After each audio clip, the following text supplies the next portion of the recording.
This year, 33 AD, Rome is caught in disorder as a result of various chaotic events. Jesus is crucified by the Romans, yet is supposedly seen again. And the Chinese warlord Gong Sun Shu ramps up his efforts to cement Changjia's independence from the Han dynasty. Welcome to the Yearly Histories, where we will highlight the major events that take place in the Common Era, year by year. Last year, we saw local reports of Jesus performing miracles, even raising the dead, and King Dai Musin of Goguryeo invading the kingdom of Nakrong and cutting them off from Han suzerainty. This year in Rome, the retribution against the associates of Sejanus continues on from 31 AD as some commit suicide or are executed. The frenzy of vengeance has taken complete control of the body politic as they rush to take out anyone they deem connected to Sejanus' damaging schemes. Emperor Tiberius himself orders the execution without trial of everyone imprisoned in Rome on suspicion of complicity in the alleged conspiracies of Sejanus.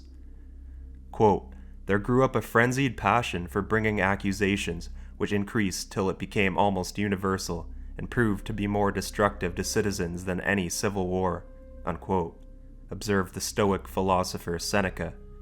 The bodies of the accused are tossed in the Tiber River to float away without proper burial. The chaos hits the Roman economy as well, as a financial crisis occurs as a result of poorly chosen fiscal policies. Land values plummet and credit is increased. These actions lead to a lack of money, a crisis of confidence, and much land speculation. The primary victims of this crisis are senators, equites, and the wealthy, as many aristocratic families are financially ruined. Tiberius responds by ordering a bailout. He makes a whopping sum of 100 million sesterces available to be lent out by the government to the elites who need it. The emperor's surprisingly swift response eases the tensions in the economy by the year's end. But as of now, at 73 years of age, Emperor Tiberius has sunk further and further into the depths of his depravity and depression at his villa in isolation on Capri. He writes to the Senate, quote, "My lords, if I know what to tell you, or how to tell it, or what to leave altogether untold for the present, may all the gods and goddesses in heaven bring me to an even worse damnation than I daily suffer," unquote. Another member of the imperial family is suffering in solitude on a Mediterranean island, in this case to a fatal degree. Agrippina the Elder, who was exiled to the island of Panditaria by Sejanus years earlier, now dies. She is said to have died from starvation, but it is not certain whether or not it was self-imposed. Tacitus says food was withheld from her in an effort to make her death seem like a suicide. As we reach spring in Jerusalem, crowds of excited pilgrims have flooded into the city en masse for the celebration of Passover, a Jewish holiday that commemorates the exodus of the Israelites from slavery in Egypt. Among the multitude of travelers is none other than Jesus of Nazareth, riding into town on top of a donkey, along with his entourage of disciples and devoted followers. As he enters the magnificent city, he is greeted by cries of those who have heard the good word, exclaiming, "Blessed be the kingdom of our father David," and "Hosanna," meaning save us or help us now. The desperate onlookers are hoping for anyone to save them from the tyranny of Rome. On the road to Jerusalem, Jesus made it clear that he was aware of the hostile reception he would be receiving from the Jewish establishment, and that the possibility of him not making it back out is highly likely. Quote, "Because it is unthinkable for a prophet to meet his death anywhere but in Jerusalem. O Jerusalem, Jerusalem, the city that murders the prophets and stones the messengers sent to her," unquote. Upon arriving, Jesus heads straight to the temple, where he spends some time before leaving to the outskirts of the city in Bethany to safely spend the night. The next morning he returns to the temple, where he lashes out at the money changers and merchants, driving them away from using a sacred space for personal profit in his cleansing of the temple. Quote, "It is written, 'My house shall be a house of prayer,' but you have made it a den of thieves," unquote. Jesus spends the next few days teaching and healing in the temple, while also antagonizing the priests who constantly try to embarrass or provoke him. Agents of the Sadducees and Herodian allies soon begin to infiltrate his audiences, attempting to ask leading questions to get him in trouble. In one instance, a man asks if it is right to pay taxes to Caesar or Emperor Tiberius. Jesus points out the visage of Tiberius on the coin and replies, quote, "Then give to Caesar what is Caesar's, and to God what is God's," unquote, rebuffing their attempts to provoke him. Eventually, Jesus' opponents get exactly what they want. One day, one of Jesus' disciples declares his admiration of the magnificent columns, jewels, and decorative sculptures that adorn the temple. Jesus proclaims, quote, "As for what you see here, the time will come when not one stone will be left on another, every one of them will be thrown down," unquote. Supposedly, Jesus meant that the temple was the product of humans and would not last forever, but his words are twisted into a blasphemous prediction that the house of God is doomed for destruction. Before the Passover feast, the temple authorities decide they want Jesus to be arrested. They decide to make the arrest on this particular night, as they were tipped off that Jesus would be uncharacteristically spending the night within the city walls, sharing a meal with his disciples. In this Last Supper, Jesus shares bread and wine with his most loyal companions. Jesus shares a profound message with his disciples, preparing them for his imminent death. He emphasizes love and unity, giving them a new commandment to, quote, "Love one another as I have loved you," unquote. Jesus also institutes the practice of communion, symbolizing his body and blood through bread and wine, signifying the new covenant. He reassures the disciples of the coming Holy Spirit, who would guide and comfort them, and promises his eventual return to bring them into eternal fellowship with him. Despite his calm demeanor, Jesus already knows he has a traitor in his midst. The disciple Judas Iscariot has grown disaffected with his ministry, including his refusal to confront the Romans once he arrived in Jerusalem. This leads him down the path of betrayal, where he ultimately reveals Jesus' location to the high priest. Later, while Jesus prays in solitude, he is pointed out to the authorities by Judas through a kiss and is taken into custody.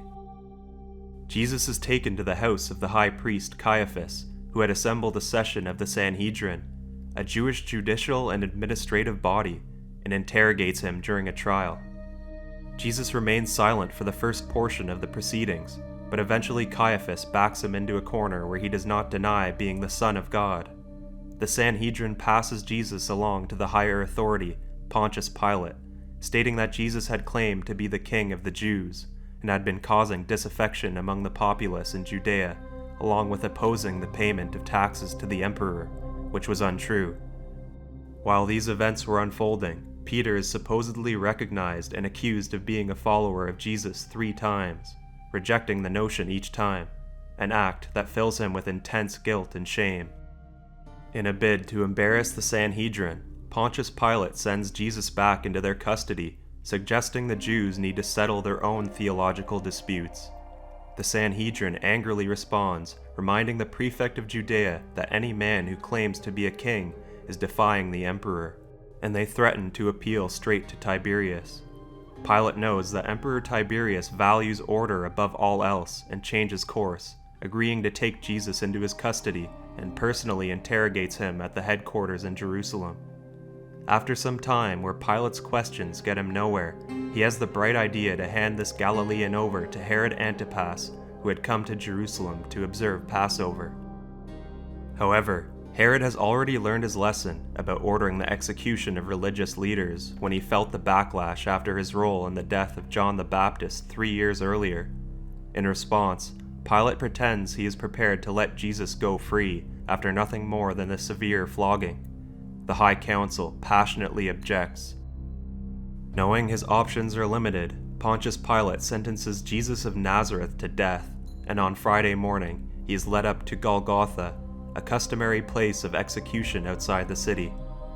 A crown of thorns is placed upon his head, and the mocking title of the King of the Jews is written on a placard above the wooden cross which he is nailed to. Jesus is left on the cross for hours to suffer and toil alongside 2 others also being crucified. The Gospel of Mark claims, quote, At midday, a darkness fell over the whole land, which lasted until 3 in the afternoon, and at 3 Jesus cried out, my God, why hast thou forsaken me?"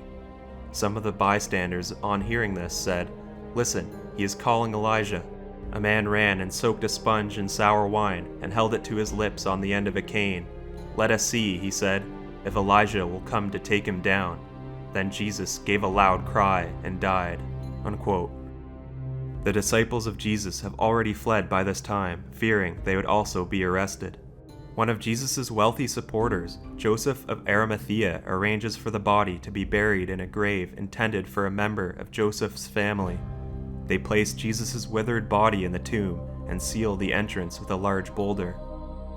Reports from his mourning followers declare that Jesus rose from the dead on the 3rd day following his death and appeared to the disciples, harboring the nail wounds suffered during his crucifixion. In multiple encounters, he explained how his death and resurrection fulfilled the scriptures. He also tasks the disciples with the Great Commission, instructing them to spread his teachings to all nations. On the day of his ascension, Jesus led the disciples to the Mount of Olives. There, he blessed them and was said to have taken up into heaven, disappearing into a cloud. Time will tell whether Jesus' powerful message will fade into history or whether his emboldened followers, through the Great Commission, will spread the word with zeal and passion and aid his teachings to live another day. Moving to China, where Emperor Guangwu is still contending with rebel warlords in the west. The rebel Wei Xiao dies, but is succeeded by his son Wei Chun, who takes up the baton of rebellion. In the south, the self-proclaimed Emperor of Changjia, Gongsun Shu, turns up the aggression factor to solidify his position as an independent ruler. He sends his generals Tian Rong and Yan Sen down the 3 gorges of the Yangtze to conquer the Nan Commandery, but they do not advance far. After meeting stiff resistance, Gongsun reassesses his own strength and reconsiders his future as the year ends. Now it's time for In Memoriam, where we look back on the lives of prominent figures who died in the year. Agrippina the Elder was a prominent Roman noblewoman and the granddaughter of Augustus. Married to Germanicus, a celebrated general, she accompanied him on military campaigns and bore him several children. After the mysterious death of Germanicus, Agrippina suspected Tiberius of being involved in his death, leading to increased tensions with the emperor. Her boldness and political aspirations made her a target of Sejanus' schemes, resulting in her exile and eventual death by starvation. Jesus of Nazareth, born around 4 BC in Bethlehem, was believed by the Christians to be the Son of God. Raised in Nazareth, he lived a modest life as a carpenter and began his public ministry at about 30 years old. Baptized by John the Baptist, Jesus preached about the kingdom of God, emphasizing love, forgiveness, and justice. His teachings, parables, and rumored miracles, including healing the sick and feeding multitudes, gained him a large following. He chose 12 disciples to accompany him and spread his message, often challenging religious authorities and social norms. Jesus proclaimed himself as the fulfillment of Old Testament prophecies, styling himself as the Messiah and the suffering servant. His message of inclusivity and the forgiveness of sins resonated with many, but angered the religious elite and Roman authorities. In the final weeks of his life, Jesus entered Jerusalem, was celebrated by crowds, and shared a last meal with his disciples, instituting the practice of communion. Betrayed by Judas Iscariot, he was arrested, tried, and sentenced to death by crucifixion under Pontius Pilate. Jesus died on the cross, offering his life as a sacrifice for humanity's sins, according to Christian belief. On the 3rd day, he was rumored to have risen from the dead, appearing to his followers and affirming his victory over sin and death. His resurrection and ascension solidified his divine identity to his followers and laid the foundation for the Christian faith. We will leave this year, 33 AD, with the rabid prosecutions of Sejanus' associates continuing in Rome. Jesus of Nazareth is crucified outside of Jerusalem, and Gongsun Shu fails in his attempt to assault Han territory. If you enjoyed this video, please like and subscribe to be notified when the next iteration of the early histories will be released. Thanks for watching, and I will see you next year in 34 AD to continue the fascinating stories of the world of antiquity and cover its major events.